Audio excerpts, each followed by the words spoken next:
What if you have dysphagia and you love your eggnog? Yet, you need to have your beverages thickened too.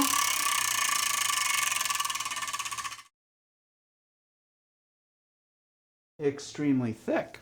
Hey folks, I'm SimplyThick John, and I will show you exactly how we're going to do that.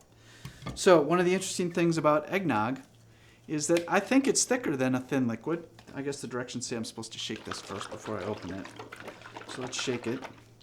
And because I think it's thicker than a thin liquid, I want to test it before I figure out what recipe I'm going to use to thicken it. And so I'm going to do that by using the International Dysphagia Diet Standardization Initiative's Flow Test. I fill this up to 10 milliliters, and I'm just going to let it run for 10 seconds, and we'll see how thick eggnog naturally is. I'm going to guess it's a slightly thick liquid, but you know, it could be mildly thick.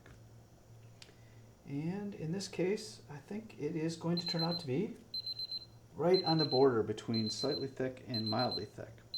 So what that's going to tell me is that normally to thicken something like eggnog to extremely thick, I would be adding 4 doses from the pump, but I think I can get away with doing 3.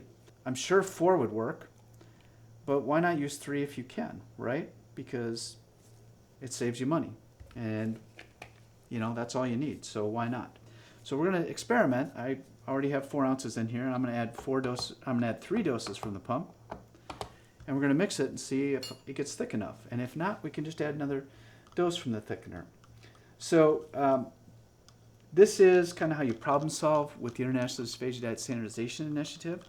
They've given us some testing methods. They've given us all the tools to define thickness levels, and they allow us to use our judgment when we're looking at liquids and when we're thickening liquids, and it allows us to make adjustments as necessary to make things the correct thickness.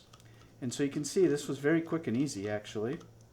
I think this is basically done. So we have 2 testing methods with the International Dysphagia Diet Standardization Initiative. One is that we take a spoon, we see how it mounts up on there, and when we tip it, it's going to leave a little bit of residue, but it's basically all going to flow off, and I didn't even have to give it a gentle flick. The second test is that we take a fork and we scoop through it, and you can see some of it will drip, but it's not a continuous drip, and basically it's mounding over that, and it is cohesive. So that is what you would call a level 4 extremely thick eggnog. Now how does it taste? It's going to taste just like eggnog, and the beauty is because it started a little bit thicker than a thin liquid, you're able to use a little less thickener. It's pretty good stuff. Anyways, please like and follow for more great videos and demonstrations just like this.